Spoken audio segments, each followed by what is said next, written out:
आणि आता पाहूया टॉप 9 मोठ्या बातम्या। विजय थलपती आज तमिळनाडूच्या मुख्यमंत्री पदाची शपथ घेणार। सकाळी 10 वाजता शपथविधी सोहळा। थलपतींना एकूण 121 आमदारांचा पाठिंबा। राहुल गांधी शपथविधीला हजर राहणार। राहुल गांधी तमिळनाडूसाठी रवाना। थलपती विजय यांच्या शपथविधी सोहळ्याला राहुल गांधी उपस्थित राहणार।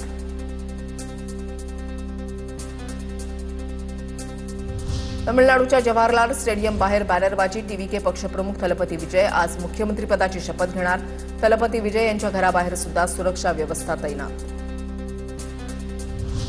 टीव्हीके पक्षाला पाठिंबा दिल्याच्या पत्रानं एक आमदार असलेला एएमएमके पक्ष आक्रमक। आमच्या आमदाराचं बनावट सहीचं पत्र राज्यपालांना दिलं। एएमएमकेचा दावा। पक्षाचे सरचिटणीस टीटीव्ही दिनकरन तक्रार दाखल करणार। 3 तास काँग्रेसच्या वरिष्ठ नेत्यांची बैठक। कालच्या बैठकीमध्ये केरळच्या मुख्यमंत्री पदाबाबत तोडगा नाही। दरम्यान मुख्यमंत्री पदाचा निर्णय मल्लिकार्जुन खरगे आणि राहुल गांधी घेणार।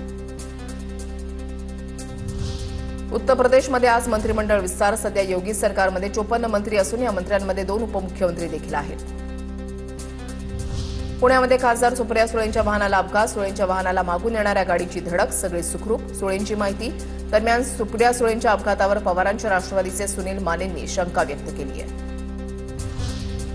एमआयएमचा नगरसेवक मतीन पटेलचा व्हिडिओ सोशल मीडियावर व्हायरल। मुलींचा अश्लील व्हिडिओ रेकॉर्ड करून ब्लॅकमेल करत असल्याची माहिती। टीसीएस प्रकरणातील आरोपी निदा खानला याच मतीन पटेलने लपवलं होतं। निदा खानचा टीसीएस कंपनीतील एचआर सोबत संबंध नाही। एफआयआर दाखल होण्याआधीच तिची बदली। निदा खानवरील आरोप कोर्टामध्ये टिकणार नाहीत। ओबीसींकडून आरोपी निदा खानची पाठराखण। आता पाहूया टॉप 9 राजकीय बातम्या। पुण्यामध्ये विकास लवांडे शरद पवारांच्या भेटीला। काल विकास लवांडेंवर संग्राम भंडारेंनी शाईफेक केली होती। मला पिस्तूल दाखवून धमकावलं, जीव मारण्याचा प्रयत्न झाला, विकास लवांडे यांचा गंभीर आरोप। तर शाईफेक करणाऱ्या गुंडांचा कायदेशीर बंदोबस्त करण्याची मागणी। दरम्यान विकास लवांडेंनी संबंधित घटनेची माहिती शरद पवारांना दिली।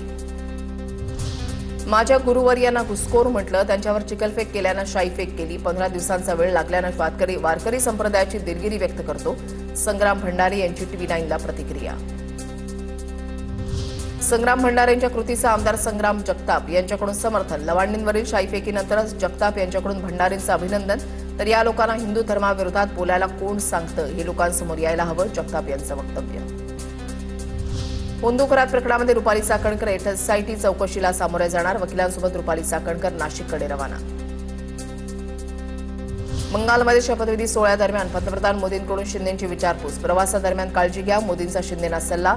काही दिवसांपूर्वी शिंदेंच्या हेलिकॉप्टरचं आपत्कालीन लँडिंग झालं होतं। जालन्यामध्ये सदावर्तेंच्या गाडीवर मनसैनिकांकडून सुपारी आणि शाईफेक। राज ठाकरेंवरील टीकेच्या निषेधार्थ कार्यकर्ते आक्रमक।